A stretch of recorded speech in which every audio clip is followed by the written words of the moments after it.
All right, guys, this is the cough Q&A part 2 video that you've been waiting for. So let's get started.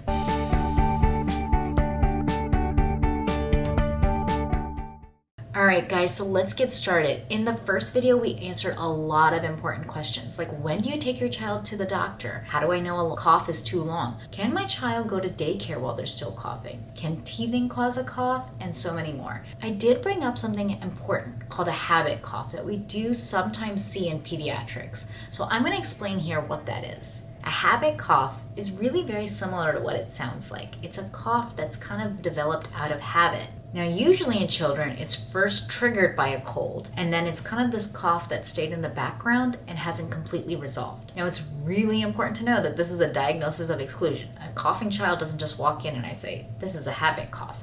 Instead, we've ruled out a lot of other things, and it also has to depend on the child's activity, how the cough is impacting them, how often the cough is present, when is it not present, and other important details like that. Now, because it's called a habit cough doesn't mean that this is a bad habit or kids are just trying to be bad by doing this. Oftentimes, the cough irritates the throat and it becomes a feed-forward cycle. So you have an irritated throat, you cough. You feel better. Then after a while, you get the little itch tickle, you cough again, you feel better. A few hours later, you get a cough because you have that same itch or tickle in your throat, you cough, you feel better.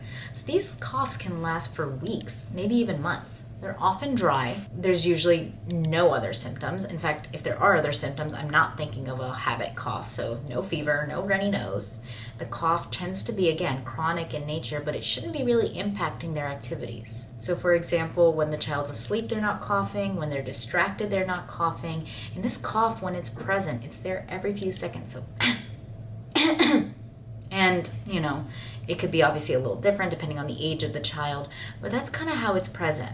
It doesn't get worse with exercise, and in some children, we can actually see it get worse when they're stressed or when they're feeling anxiety. So how does this get better? For treatment, we often rely on reversal therapy, and so sometimes you need to call in the help of a child psychiatrist. As a parent, I highly recommend positive reinforcement. And in occasion, I've even phoned in a friend, called in the help of a pediatric pulmonologist, because sometimes it's helpful to just have a joint approach to this habit cough. This was a really popular question. When can I start giving medicine for a cough? We really don't like to give medicine. Why do we not like to give medicine? Why are cough syrups not good? I'm going to lay it out real simple. They don't work. They've not been studied in children. They're not efficacious, and they may have some serious side effects. They can be sedating, they can affect your child's respiratory rate. And honestly, if you're trying to cover a child's cough, as a pediatrician, I don't want to do that. I don't want to suppress a cough. The cough is the body's protective mechanism, and you want to see how that cough evolves. You don't want to suppress it. Is it viral? Is it bacterial? Is it allergic? Vocal cord dysfunction, asthma, habit cough. Viral coughs as well can take a long time, but I really am not a fan of anything besides saline, suctioning to help prevent that postnasal drip. Honey can really help. There actually is good data behind honey. If your child has allergies, allergy medicines can help. I do not recommend you do these without chatting with your pediatrician, specifically allergy medications, because again, things can have side effects and you want to be aware of what you're giving your child. Kids are not small adults. I don't like messing with their respiratory rate. I definitely don't like messing with their state of alertness and having any sedating side effects. So is there anything that can help them with nighttime coughing? Oof. This is a big one because it's really, really distressing.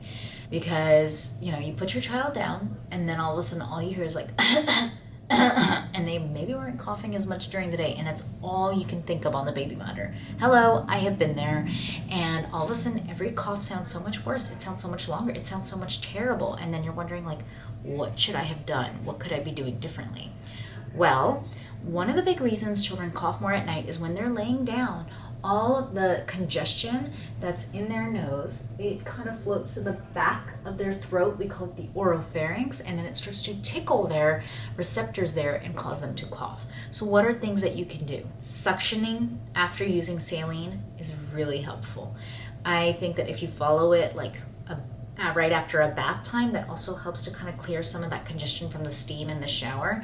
Again, this may not be the only reason your child coughs at night. Asthma can also be a common reason, but saline and suctioning is so helpful. Honey, again, can be super helpful too. In fact, to this point, if I get sick and I get a cough, I almost crave honey. But my kids, they hate honey. They gag, they want nothing to do with it. So take with it what you can. Saline suctioning is going to be some of the biggest helpers. What about this question? Are warm mist humidifiers more helpful than cool mist humidifiers? Okay, well, this might be controversial, but I actually don't think humidifiers are super helpful. That being said, if you're a parent and you use it and you swear by it, keep going on with it. But if I had to pick, I'd say a cool mist humidifier.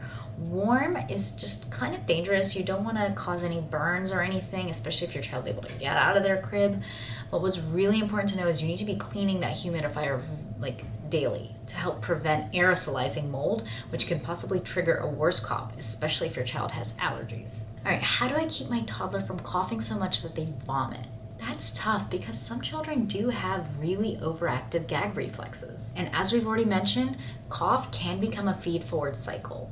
You try to cough up phlegm, the phlegm moves to the back of the throat, you might swallow it, you might not swallow it all the way, so it tickles your receptors, and then you start to cough again, and then you cough to a point where you're really not able to stop yourself from retching and you vomit. Sometimes small sips of water can help move the phlegm back down, and yes, it's going down your esophagus then and into your stomach, and again, small sips, because if you take too much, that large sort of distension of the stomach can also, again, next time you trigger a gag reflex and you cough, bring all of that up. So small sips is really important. Now, if your child is old enough, you can try teaching them to clear their throat. So, so suppress sort of that cough in an easier way rather than taking a medicine and suppressing the cough, but really trying to suppress it that way because, again, we talked about cough being a feed-forward cycle. But some adults do continue to have this problem. So what is the solution? As you get older, you do get better at sort of suppressing that gag reflex. Even things like throat lozenges, warm fluids, all of those things can help sort of calm down the throat so your gag reflex isn't constantly being stimulating with the cough. But as a child, this does get quite tough, and I can very much relate because I had a sister who had a very overactive gag reflex, and she would often cough a lot from her asthma and then vomit. It's not easy, but I highly recommend if this is happening, talk to your pediatrician, because why is that feed-forward cycle happening? Maybe there's a reactive airway disease component, or maybe there's something else going on if it's happening very, very frequently. Is it a lingering cold or allergies? That's tough because it depends a lot on the exam, I'll say. If there's other symptoms or cofactors there that help me determine that it's allergies, so things like a runny nose, they might have watery eyes, even red eyes, all of those things might help determine is it a constellation of allergies versus if it's a cold, it might have been driven by a fever first or a runny nose first and more body ache-like symptoms, and now all of those symptoms have gone away and you still have maybe a little bit of that cough component. I definitely in this case recommend an eval by a pediatrician because if you do have all of those full body symptoms, let's say like eczema and allergic rhinitis and allergic conjunctivitis, and you are having a cough present, there are definitely things we can do to help control those triggers and help keep you comfortable, especially because sometimes when we see those, we can have asthma, and asthma is coughing that could be triggered by allergies, but also by a cold. All right, I hope this was helpful. We answered a ton of questions. Again, if you're unsure and want to learn more, you can always go back to Cough Q&A Part 1. You can also go back and learn things that your pediatrician wants you to know about your child's cough. All right, guys, tune in next time for our next video. Have a good week. Bye.